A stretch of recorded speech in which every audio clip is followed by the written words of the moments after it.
आम आदमी पार्टी के राज्यसभा सांसद संजय सिंह को दिल्ली आबकारी नीति केस में ईडी की रिमांड पर भेजने को लेकर बयानबाजी शुरू हो गई है।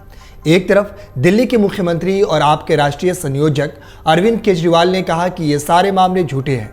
वहीं बीजेपी ने पलटवार करते हुए कहा कि ईमानदारी का नारा लगाने वाले भ्रष्टाचार कर रहे हैं। आपको बता दें कि अब तक इस केस में क्या क्या हुआ है, जो जब से ये गिरफ्तारी हुई है उसके बाद से क्या क्या अपडेट आया है।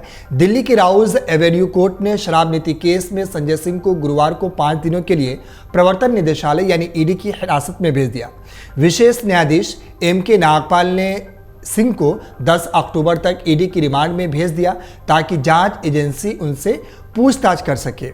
वहीं ईडी ने कोर्ट में सुनवाई के दौरान कहा कि कई लोगों से पूछताछ और उनका आमना सामना कराया जाना बाकी है। एजेंसी ने कहा कि वह सिंह के फोन से निकाले गए डेटा को लेकर भी उनसे पूछताछ करना चाहती है। ईडी ने आरोप लगाया कि सिंह को 2 किस्तों में 3 करोड़ रुपए मिले। ईडी ने कहा पैसा उनके आवास पर पहुंचाया गया। दिनेश अरोड़ा ने उनसे पैसे पहुंचाने के बारे में पूछा तो संजय सिंह ने इसकी पुष्टि की। जांच में पता चला कि 2 करोड़ नगद दिया गया था, कुल 3 करोड़ रुपए दिए गए थे। वहीं आगे आप नेता संजय सिंह के वकील गौरव माथुर ने सुनवाई के दौरान उनकी हिरासत की मांग करने वाली ईडी की याचिका का विरोध करते हुए कहा कि एजेंसी का गवाह दिनेश अरोड़ा भरोसेमंद नहीं है। सिंह के वकील ने कहा कि वह पहले आरोपी था, फिर गवाह बन गया, उसका रुख बदल रहा है, वह अभियुक्त है, सरकारी गवाह बन गया है, बयान देता है लेकिन बयान ईडी के अनुकूल नहीं है, इसलिए ईडी ने उसे गिरफ्तार कर लिया और वह ईडी मामले में सरकारी गवाह बन गया। वो बयान बदलता है और ईडी ने उसके बयान के आधार पर गिरफ्तार किया है। वहीं कोर्ट में लाए जाने के दौरान सिंह ने कहा कि उनकी गिरफ्तारी प्रधानमंत्री नरेंद्र मोदी का अन्यायपूर्ण कृत्य है। प्रधानमंत्री की पार्टी आगामी लोकसभा चुनाव हारने जा रही है। उन्होंने आगे कहा कि ईडी के सारे आरोप झूठे हैं।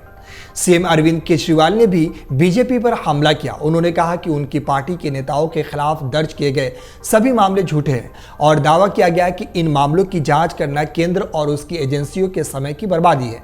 केजरीवाल ने पूर्व उप मुख्यमंत्री मनीष सिसोदिया की जमानत अर्जी पर सुप्रीम कोर्ट की टिप्पणियों को लेकर पूछे गए सवाल का जवाब देते हुए कहा कि जिस तरह से अदालत ने सवाल पूछे उनसे लगा कि उन्होंने एक तरह से हमारे खिलाफ गलत मामला दर्ज किया है। पूरे मामले को लेकर आपके कार्यकर्ताओं ने दिल्ली, जम्मू कश्मीर और चंडीगढ़ सहित देश के कई हिस्सों में विरोध प्रदर्शन किया। बीजेपी और केंद्र सरकार के खिलाफ नारेबाजी करते हुए सिंह की रिहाई की मांग भी की। बीजेपी नेता और पूर्व केंद्रीय मंत्री अनुराग ठाकुर ने आप पर पूरे मामले को लेकर हमला किया।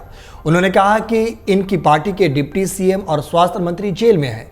ये वो लोग हैं जो कि इंडिया अगेंस्ट करप्शन का नारा देकर आए थे, लेकिन अब भ्रष्टाचार में डूबे हुए हैं। जांच चल रही है, आने वाले दिनों में कई लोग इसके दायरे में आएंगे। वहीं बीजेपी के सांसद प्रवेश साहिब सिंह वर्मा ने कहा कि आपको कोर्ट पर भरोसा है तो देश में प्रदर्शन क्यों कर रहे हैं। कांग्रेस महासचिव प्रियंका गांधी ने मध्य प्रदेश के धार में कहा कि ईडी पर जगह पहुंच जाती है, लेकिन यहां पर तो इतना घोटाला हुआ फिर भी जांच एजेंसी क्यों नहीं पहुंची। यहां तो घोटाले करते समय मां नर्मदा और भगवान महाकाल को भी नहीं छोड़ा। वहीं कांग्रेस के संगठन महासचिव के.सी. वेणुगोपाल ने कहा कि संजय सिंह की गिरफ्तारी बीजेपी के बदले की रणनीति है।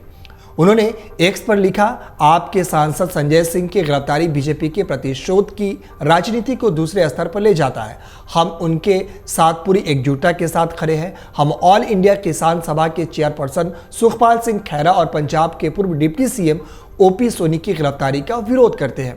विपक्षी गठबंधन इंडिया में शामिल दलों ने भी पूरे मामले को लेकर बीजेपी पर हमला किया।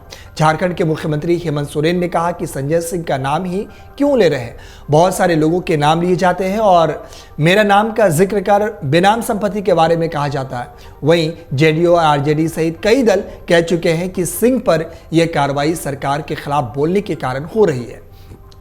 आप नेता संजय सिंह के दिल्ली के नॉर्थ एवेन्यू स्थित सरकारी आवास पर ईडी ने बुधवार को सुबह छापेमारी की थी। इस दौरान सिंह ने कई घंटों की पूछताछ हुई और इसके बाद गिरफ्तार कर लिया गया। अमर उजाला अब आपके टीवी पर भी। अपने स्मार्ट टीवी पर यूट्यूब पर सर्च करें अमर उजाला, चैनल सब्सक्राइब करें और देखें ताजा खबरें, वो भी HD क्वालिटी में। और हाँ, बेल आइकन दबाना ना भूलें ताकि हर खबर हो आपके घर।